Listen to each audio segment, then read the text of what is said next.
नमस्कार विद्यार्थियों, हम एक नया टॉपिक देखते हैं आज, दैट इज रेयॉन की विशेषताएं। जब हम किसी भी रेशो की विशेषताएं पढ़ते हैं तब उनकी विशेषताओं को मुख्यतः दो भागों में बांटते हैं। पहला है भौतिक विशेषताएं और दूसरा होता है रासायनिक विशेषताएं।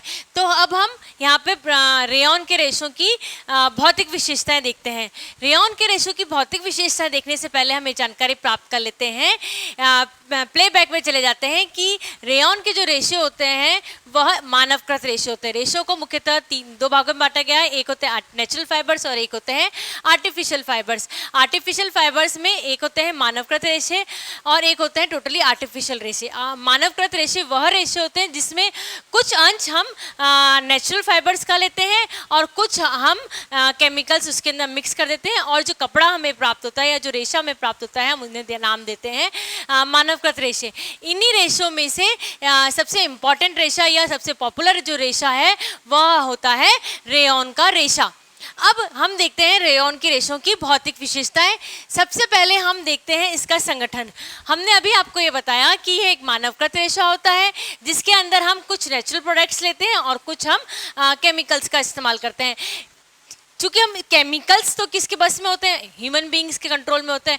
चूँकि वो ह्यूमन बींग्स के कंट्रोल में होते हैं तो वो जिस तरह का आपको रेयॉन लेना होता है, जिस तरह का आपको रेयॉन का रेशा बनाना होता है, उस तरीके का केमिकल का यूज़ किया जाता है। परंतु उसमें बेसिक जो होता है नेचुरल चीज़ जो अवेलेबल होती है वह होती है सेलुलोज। कार्बन, हाइड्रोजन, ऑक्सीजन और नाइट्रोजन इसके अंदर मस्ट होता है। इसलिए इसमें रेयॉन का जो रेशा होता है उसके अंदर सेलुलोज तो होता ही होता है, प्लस उसके अलावा जो भी केमिकल्स हम यूज़ करते हैं वह केमिकल्स उसके अंदर पाए जाते हैं। इसलिए इसका संगठन थोड़ा बहुत वेरीफाई कर सकता है। चूँकि यह मानवकृत रेशा है तो इसकी लंबाई अविरल होती है। अविरल से मतलब ये होता है कि जिस हिसाब से डिमांड है उस हिसाब से उस रेशे का निर्माण किया जा सकता है, उसकी लंबाई उस हिसाब से रखी जाती है। जब हम रेयॉन के रेशों की मोटाई की बात करते हैं, जब हम रेयॉन के रेशों के व्यास की बात करते हैं, तो रेयॉन के रेशों की व्यास जो होता है वो डिपेंड करता है कि किस स्पिनरेट के छिद्रों के द्वारा गुजारा जाता है।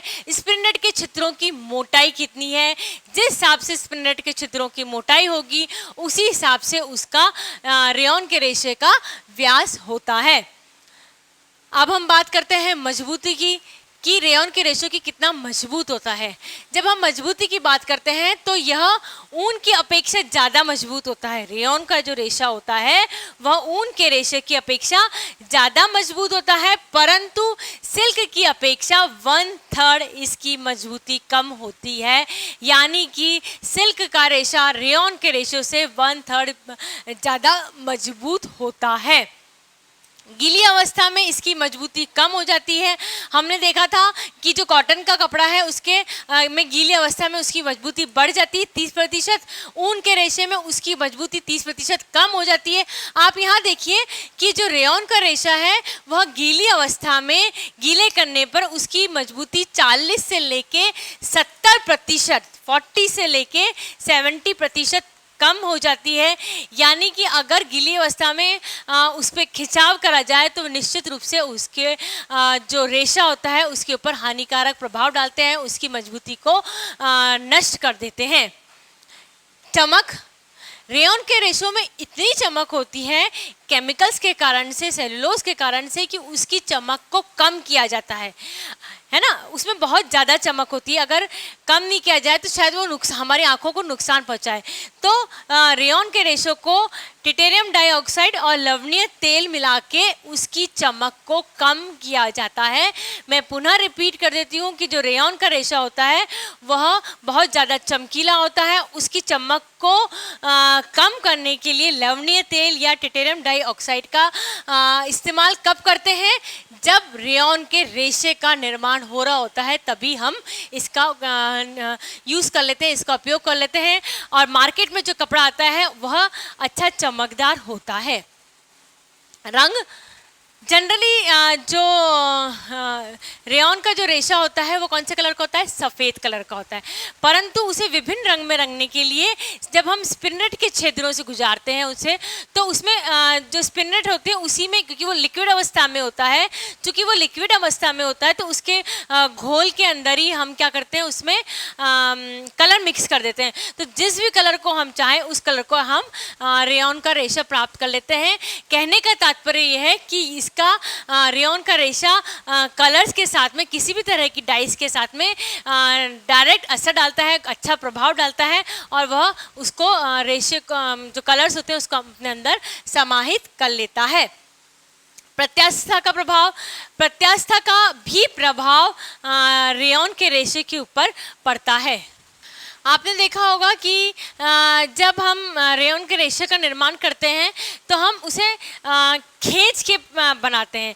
क्योंकि जब रेशे को खींच के बनाया जाता है मशीन के द्वारा, तो उसके अंदर प्रत्यास्था अपने आप मौजूद होती है। क्योंकि अगर ज़्यादा खींचते तो टूट जाता है धागा, क्योंकि वो धागा टूट जाता है तो वह नुकसान हो जाता है। तो एक जितना कैपेसिटी होती है उतने कैपेसिटी तक उसको खींच लिया जाता है, इसलिए इसके अंदर प्रत्यास्था का गुण मौजूद रहता है। रेयॉन के रेशे की हम नेक्स्ट भौतिक विशेषता के बारे में देखते हैं, दैट इज प्रतिस्कंदता। जब हम प्रतिस्कंदता की बात करते हैं तो रेयॉन का रेशा जो होता है वो इस तरीके से निर्माण किया जाता है कि उसमें प्रतिस्कंदता का गुण तो पाया जाता है, परंतु यह प्रतिस्कंदता का गुण ऊन व सिल्क के जो रेशे होते हैं उससे कंपैरिजन करें तो कम पाया जाता है। बाकी जो फाइबर्स होते हैं natural fibre, that is cotton, उससे थोड़ा बहुत ज़्यादा पाया जाता है। ताप एवं विद्युत संवाहकता की बात करते हैं। ताप एवं विद्युत संवाहकता के यह कुचालक होते हैं। रगड़ एवं घर्षण, किसी भी तरह से, क्योंकि वह जो रेशा होता है वो चमकदार होता है, कोमल होता है, नरम होता है, इन सब गुण के कारण इस पे रगड़ एवं घर्षण का कुप्रभाव पड़ता है, और रगड़ एवं घर्षण से जो रेयॉन के रेशों की जो चमक होती है वह चमक कम पड़ जाती है। संकुचन का प्रभाव बोलते हैं। रेयॉन के जो रेशे होते हैं उसके अंदर क्या मौजूद होता है? सेलुलोज, बिल्कुल। तो जो उसके अंदर सेलुलोज मौजूद होता है तो वह कपड़ा जो होता है वह श्रिंक होने की संभावना रहती है उसमें, परंतु विभिन्न तरह की परिसज्जा देके इसके जो अवगुण होता है उसको भी दूर कर सकते हैं। चूँकि हम ये बात करते हैं बार बार कि जो रेयॉन का जो रेशा होता है वो क्या होता है? नरम एवं मुलायम होता है, इसलिए इसकी साफ सफाई एवं धुलाई में भी नरमता रखनी चाहिए। नरमता ऐसे रखनी चाहिए इसमें कि इसमें किसी भी तरह की रगड़ एवं घर्षण नहीं देनी चाहिए।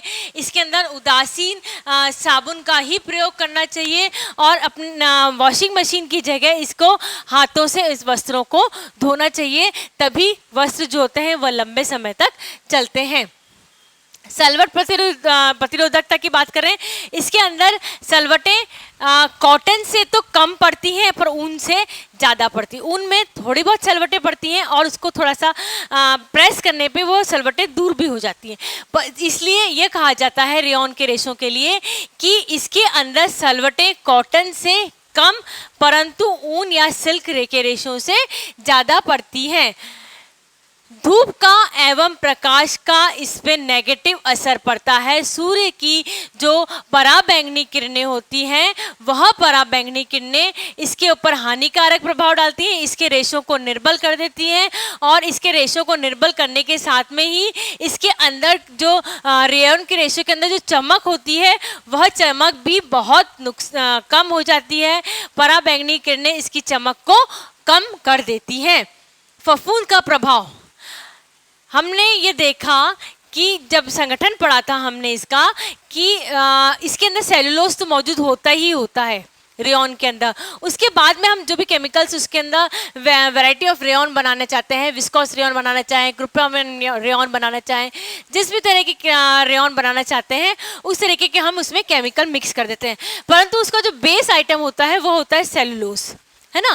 क्योंकि उसके अंदर बेस आइटम जो सेलुलोज मौजूद होता है, इसलिए इसका फफूंद के ऊपर खराब प्रभाव पड़ता है। नमी के स्थान पे आर्द्रता अगर है किसी जगह पर और वस्त्रों को उधर सहेज के संभाल के रख दिया जाता है, तो उस पर यह संभावना होती है वस्त्रों के ऊपर रेयॉन के कि उसके ऊपर फफूंद लग सकती है, फफूंद का उसके ऊपर प्रभाव पड़ता है।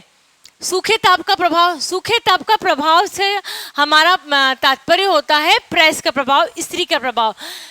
नो डाउट इसके ऊपर टेम्परेचर सिल्क से थोड़ा बहुत ज़्यादा चाहिए होता है, ऊन से थोड़ा बहुत ज़्यादा टेम्परेचर चाहिए होता है, परंतु इस्त्री करने के लिए, प्रेस करने के लिए इसका कॉटन से इसका टेम्परेचर थोड़ा बहुत कम होता है। यानी कि उसका सूखे ताप पे प्रभाव तो पड़ता है, परंतु सिल्क और ऊन के जितना नहीं पड़ता है, और उसका नुकसान उतना नुकसान नहीं पहुंचता है सूखे ताप का, जितना कि ऊन और सिल्क के ऊपर पड़ता है, उसमें नुकसान थोड़ा बहुत कम होता है। हमने रेयॉन की भौतिक विशेषताओं के बारे में देखा, अब हम रेयॉन की रासायनिक विशेषताओं के बारे में देखते हैं। सबसे पहले हम देखते हैं इसके ऊपर अम्ल का क्या प्रभाव पड़ता है। तो जो सांद्र और शक्तिशाली खनिज अम्ल होते हैं, मैं वापस रिपीट कर देती हूँ, जो सांद्र एवं शक्तिशाली खनिज अम्ल होते हैं, उसके यदि ठंडा घोल लें या उसका हम गर्म घोल लें और यदि हम कपड़े को उसके अंदर डिप करें, तो जो रेयॉन का जो रेशा होता है उस पर हानिकारक प्रभाव ही नहीं पड़ता, अपितु वह पूर्णतः नष्ट हो जाता है। किसी भी तरह का सांद्र और शक्तिशाली खनिज अम्ल के घोल में, चाहे वो ठंडा घोल हो चाहे वह गर्म घोल हो, उसमें रेयॉन का जो रेशा होता है वह पूरी तरीके से नष्ट हो जाता है। कार्बनिक अम्ल जो होते हैं वह उसके ऊपर हानिकारक प्रभाव छोड़ते हैं, उसके जो रेशे होते हैं जितने मजबूत होते हैं उनको वह निर्बल कर देते हैं। ये तो होता है अम्ल का प्रभाव। अब हम देखते हैं इसके क्षार का प्रभाव। क्षार की जब बात करते हैं तो हम बात करते हैं सोडियम हाइड्रोक्साइड की। यदि हम NaOH अगर डालते हैं, NaOH के घोल में रेयॉन का रेशे को या रेयॉन के कपड़े को डालते हैं, तो उसका जो तनाव सामर्थ्य की शक्ति होती है वह पूर्णतः समाप्त हो जाती है। किस में डालने पे? NaOH में। वहीं अगर हम अमोनिया बोरेक्स की जब बात करते हैं, तो यदि अमोनिया बोरेक्स में कपड़े को डिप किया जाएगा तो या रेशे को डिप किया जाएगा, तो उसकी जो चमक होती है वह पूर्णतः समाप्त हो जाती है, चमक में कमी आ जाती है। तो इस तरीके से यह इसके ऊपर बुरा असर डालते हैं, हानिकारक प्रभाव डालते हैं। क्षार भी रेयॉन के रेशे के ऊपर हानिकारक प्रभाव डालता है, इसका तनाव सामर्थ्य खत्म कर सकता है, उसकी चमक को भी खत्म कर सकता है। जब हम विरंजक की बात करते हैं, जब हम ब्लीच की बात करते हैं, जैसे कि हमने देखा था कॉटन के रेशो की में कि मृदु विरंजक उसके ऊपर गहरा असर नहीं डालते हैं, उनके रेशो के ऊपर हानिकारक प्रभाव नहीं डालते हैं। जो रेयॉन का रेशा बनता है, आपने मेरे पिछले वीडियो में देखा होगा कि जो रेयॉन का रेशा बनता है उसके अंदर हम सेलुलोज को यूज़ करते हैं, कॉटन की पट्टियों को यूज़ करते हैं। चूंकि हम उसके अंदर कॉटन की पट्टियों को यूज़ करते हैं, हमने कॉटन को कुछ अमाउंट में यूज़ करा है ना। जब हमने उसको कॉटन को कुछ अमाउंट में यूज़ करते हैं तो उसमें कुछ गुण कॉटन के भी आ जाते हैं। तो इसमें यह है कि इसमें जो विरंजक का प्रभाव है वह नहीं पड़ता है, उसके रेशों को नुकसान नहीं पहुंचाया जा सकता है। इसीलिए जितने भी मृदु ब्लीचेस हैं उसका उपयोग हम कपड़ों पे कर सकते हैं। उसका जो सफ़ेदी लाने के लिए या उसकी चमक को मेंटेन करने के लिए जो डाइल्यूटेड ब्लीचेस आते हैं, हम रेयॉन के रेशों के ऊपर उसका इस्तेमाल कर सकते हैं, उस पर किसी भी तरह का हानिकारक प्रभाव नहीं पड़ता है। पर एक बात ध्यान रखिए, ब्लीच है तो केमिकल सी है ना, चाहे कॉटन की बात करें चाहे हम रेयॉन की बात करें, है ब्लीच एक केमिकली, एक हद तक किसी भी तरह का हानिकारक प्रभाव नहीं डालेगा। परंतु आप इसको इस चीज़ को बार बार रिपीट करेंगे तो निश्चित तौर पे उसकी जो रेशे हैं उस पर हानिकारक प्रभाव पड़ना चालू हो जाता है, उसकी मजबूती और दृढ़ता कम होने लगती है। पसीने का प्रभाव की बात करते हैं हम, सॉरी हमारा ये रह गया रंगों का प्रभाव। रंगों का प्रभाव इसके ऊपर बहुत ही गहरा असर करता है।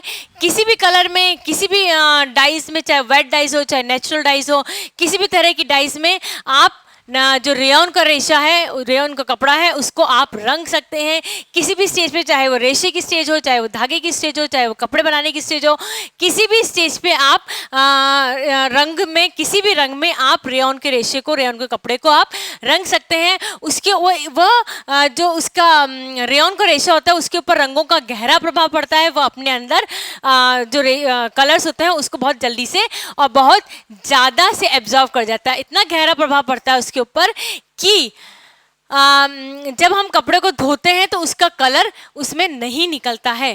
नेक्स्ट हम पॉइंट बात करते हैं हम पसीने का प्रभाव। आपने पिछले वीडियोस में देखा जब हम नेचुरल फाइबर्स की बात कर रहे थे, चाहे वो कॉटन हो, चाहे वो ऊन हो, चाहे वह सिल्क हो, किसी भी तरह का जो नेचुरल फाइबर था उसमें पसीने का बुरा प्रभाव पड़ रहा था। उसके रेशे जो हो रहे थे उसकी दृढ़ता, मजबूती को कम कर रहे थे, उसे निर्बल कर रहे थे। उसका जो कलर था उस पर्टिकुलर जगह से उस कलर को पे भी बुरा असर कर रहे थे और उसका कलर भी हट रहा था, है ना। परंतु वो उसकी क्या थी, अवगुण से। हमने क्या किया, हमने इसको रेयॉन का रेशा बनाया। रेयॉन का रेशा क्या था, मानवकृत रेशा है। मानवकृत रेशे में जो नेचुरल फाइबर्स में अवगुण थे हमें उसको हटाना था। तो उसका एक अवगुण था कि इसके पसीने के ऊपर उसका गहरा प्रभाव पड़ता है, हानिकारक प्रभाव पड़ता है। यही रेयॉन में इसका पसीने का किसी भी तरीके से हानिकारक प्रभाव नहीं पड़ता है। कहने का मतलब यह है कि जो मानवकृत रेशे हैं, that is one of the nice example of it is rayon. तो रेयॉन में हमने सेलुलोज यूज किया और हमने कुछ केमिकल्स यूज किए। कपास की पट्टियां यूज की और हमने क्या यूज किया, कुछ केमिकल्स यूज किए। हमने दोनों का कॉम्बिनेशन बनाया तो उसमें चमक भी आई, उसमें पसीने का नुकसान भी नहीं हुआ, वह कलर को भी ज़्यादा एब्जॉर्व करता है। यानी कि उसकी जो नेचुरल और आर्टिफिशियल फाइबर्स होते हैं उन दोनों की हमने क्वालिटीज ली और हमने एक नया कपड़े का निर्माण कर लिया, डेट इज रेयॉन।